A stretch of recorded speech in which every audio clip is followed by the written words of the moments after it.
Why do multi-passionate people find it more difficult to choose a career path and typically end up walking down temptation paths? And this is something that I've thought quite a lot about because I actually help people to know and choose the right career path. And if you don't know me, my name is Joe Yuli, and I'm a philosopher.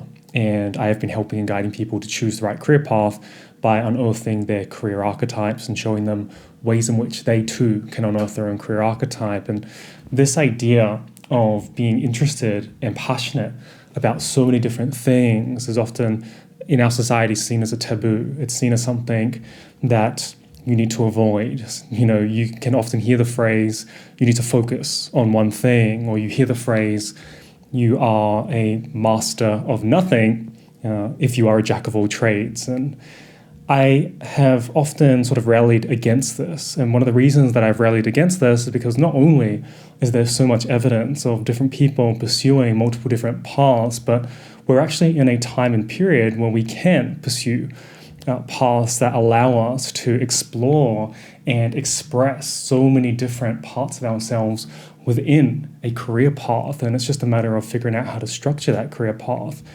But multi-passionate people most frequently fall for temptation paths. They go down paths that aren't actually correct for them.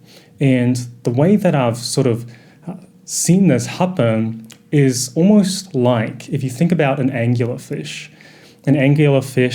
at the bottom of the deep Atlantic. And if you don't know what an anglerfish is, it's a fish that has this little light at the top of its head, and it's like a glowing sort of lure.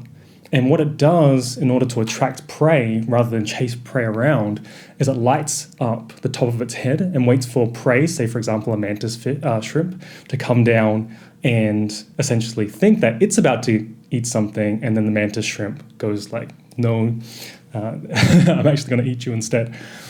And what ends up happening is that the anglerfish ends up eating the mantis shrimp, and yet the mantis shrimp thought that it was about to eat something itself. And temptation paths are very similar to this. Temptation paths are very shiny. They will lure you into them, and they'll make you think that this is it, this is the thing, this is the one, this is the path for me. And then all of a sudden, they have devoured your time, your energy, and your attention. And you're no further down the road of where you need to be than you were when you thought that you had it, that you nailed it. And I actually know this firsthand. When I was younger, when I was about 16, I sort of first experienced my very first conscious temptation path. And the way that it happened was around the age of 16, I thought that I wanted to be a surgeon. And the idea sort of was presented to me in the format of, hey, good money, right? Stability, ooh. And it sort of gave me all these different sort of perks. And when I mentioned this to my parents were over the moon, you know, the sort of cliche, hey, I'm going to be a doctor, or I'm going to be a surgeon, you know, lit them up. And that sort of served into me progressing towards being a surgeon. And it wasn't until one night where I was sitting down and watching TV, and I ended up seeing what surgeons actually did. And I remember just watching this real live surgery going down, and people were cutting open this person's stomach, and things were coming out, blood was going everywhere, and I was watching it, and my body was like, this cannot be the path that I'm about to spend the rest of my life in. So I didn't have the entirety of the picture, and yet here I was thinking that this was the path, and this was the thing that I was meant to be doing with my life. And so I quickly, reverted back and thought, no, this isn't me. I'm going to move on. I'm going to do something else. And it wasn't long before I found another temptation path, and I ended up in pursuing music. And I started looking into music and taking music seriously for a period, and then that faded away too, and it just kept on happening because as somebody that has many different interests, what can end up happening is that you start seeing all these many different interests as the one, the thing that you're meant to be doing, and you start to commit to it only for a few months later to go on, and it fades away, and you didn't actually figure out what it was that you wanted to be doing with your life. And this can happen ongoing, and unfortunately I've seen it happen to people through the entirety of their careers. There's this sort of narrative that this stuff gets figured out eventually. And unfortunately, I've seen that this is not true. It's not true to say that eventually it will figure itself out.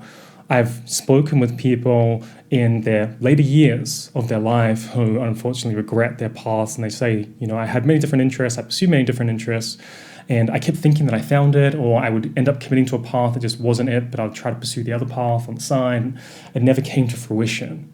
And so I want people to avoid this. And one of the ways to avoid this is to first understand that there are temptation paths, wrong paths to pursue that are out there. And you have to begin to discern what yours are.